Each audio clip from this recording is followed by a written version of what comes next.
युवा साथी, सबसे पहले तो हम उस परम पिता परमात्मा के चरणों में प्रणाम करते हैं जिन्होंने हमें इस संसार में जो लेकर आए। दूसरा प्रणाम हम अपने उन माता पिता को करते हैं जिन्होंने हमें जन्म दिया। तीसरा प्रणाम हम अपने उन गुरुजनों के चरणों में करते हैं जिन्होंने हमें ज्ञान दिया। चौथा प्रणाम हम अपने उन शहीदों को करते हैं जिनके कारण हम आज आजादी की सांस ले रहे हैं। और पांचवा प्रणाम आप सभी को करते हैं जो आज राव साहब को सुनने के लिए इस रैली में पधारे हैं। जैसा कि आप सभी को मालूम है, आने वाली 5 तारीख को हरियाणा में विधानसभा के इलेक्शन होने जा रहे हैं और एक बार फिर हम सभी साथी मिलकर प्रयासरत हैं कि एक बार तीसरी बार फिर हरियाणा में भाजपा की सरकार बने, क्योंकि भाजपा की सरकार से बढ़िया कोई सरकार हमारे हरियाणा के लिए और विशेषकर हमारी दक्षिण हरियाणा के लिए हो नहीं सकती। आपने देखा है कि जो पिछले 10 सालों में हमारी दक्षिण हरियाणा में विकास हुए हैं और उससे पहले जो 50 सालों में विकास हुए थे वो आपके सामने हैं। जो हमारा दक्षिण हरियाणा खर्ची पर्ची के बिना पिछड़ जाता था, आज योग्यता के आधार पर बच्चों का जो टैलेंट है उसके अकॉर्डिंग उनको नौकरियां मिल रही हैं। हमारे क्षेत्र में आज बहुत से बच्चों को उनकी योग्यता के अनुसार नौकरियां मिल रही हैं। तो इसलिए इन सभी बातों का ध्यान रखते हुए हमें फिर से एक बार हरियाणा में भाजपा की सरकार लानी है।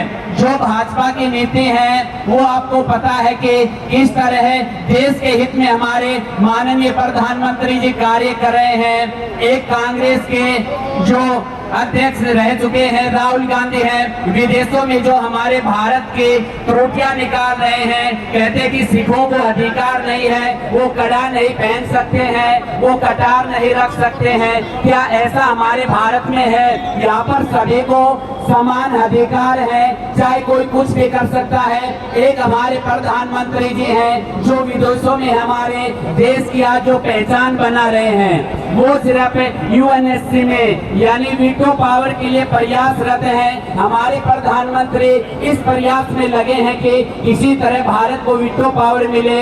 और एक राहुल गांधी है जो आए दिन विदेशों में जाकर हमारे भारत की बुराइयां निकाल रहे हैं। तो आपके सामने है, आपको कौन सी सरकार चुननी है?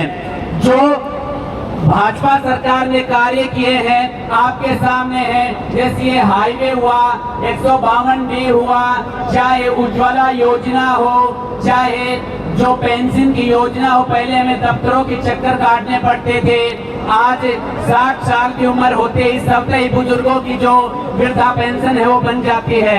तो ये सभी कार्य आपके सामने है। ऐसा ना हो कि हम जो हमारा ये दक्षिण हरियाणा 10 साल में आगे बढ़ा है ये फिर वैसे ही पीछे चला जाए। तो माननीय राव इंद्रजीत सिंह जी को हमने मजबूत करना है। केवल अपनी 52 विधानसभा का हमें ध्यान न रखकर जो राव साहब के हक की जो 10-15 सीटें हमारे दक्षिण हरियाणा की हैं, सभी सीटों पर हमें मजबूती से अपने भाजपा के जो कैंडिडेट हैं, जहां हमारे रिश्तेदारी है, जहां यारे प्यारे हैं, सभी में हमने भाजपा को विजय बनाना है। चाहे गुरुग्राम हो, पाटोदी हो, रेवाड़ी हो, बावल हो, अटेली हो, नारनौल हो, हर क्षेत्र में हमने जो हमारे भाजपा के प्रत्याशी हैं उनको ज्यादा से ज्यादा मतों से विजय बनाना है। जैसे हमारा बहुत बड़ा प्रोजेक्ट एम्स का प्रोजेक्ट राव साहब की कृपा से हमारे क्षेत्र में आया है। आपने जो भाजपा का मैनिफेस्टो है उसमें पढ़ा होगा। एक और बहुत बड़ा जो प्रोजेक्ट है, जो जंगल सफारी अंतर्राष्ट्रीय पार्क है, वो भी हमारे अरावली क्षेत्र में बनना है।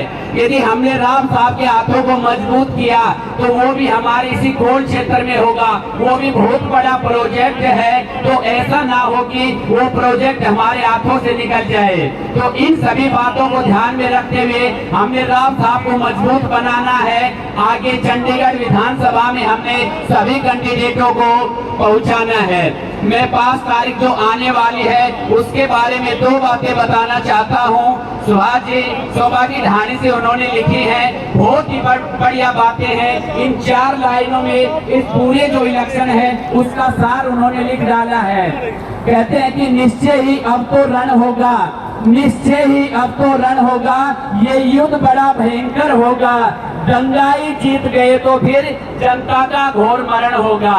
ये आपके हाथ में, आपको किन्हें जिताना है। कहता कि दंगाई जीत गए तो फिर जनता का घोर मरण होगा। निर्दोष सभी अंदर होंगे, गुंडों का संरक्षण होगा, पर्ची होगी, खर्ची होगी, योग्यता का चीरहरण होगा। पर्ची होगी, खर्ची होगी, योग्यता का चीरहरण होगा। नौकरियां बेची जाएंगी, नौकरियां बेची जाएंगी, नियमों का घोर हरण होगा। जनता चीखेगी, चिल्लाएगी, पर हाकिम कुंभकर्ण होगा, पर हाकिम कुंभकर्ण होगा। तो ये आपको चुनना है कि भाई आपने वो सरकार चुनी है जहाँ पर्ची होगी, खर्ची होगी, नौकरियां बेची जाएंगी, या ये भाजपा की सरकार चुनी है जहाँ पर बिना खर्ची पर्ची से योग्यता के आधार पर नौकरी मिलेगी। आप सभी का बहुत बहुत धन्यवाद, आपने मुझे सुना। संचालक महोदय का धन्यवाद जो मुझे बोलने का मौका दिया। जय हिंद, जय भारत।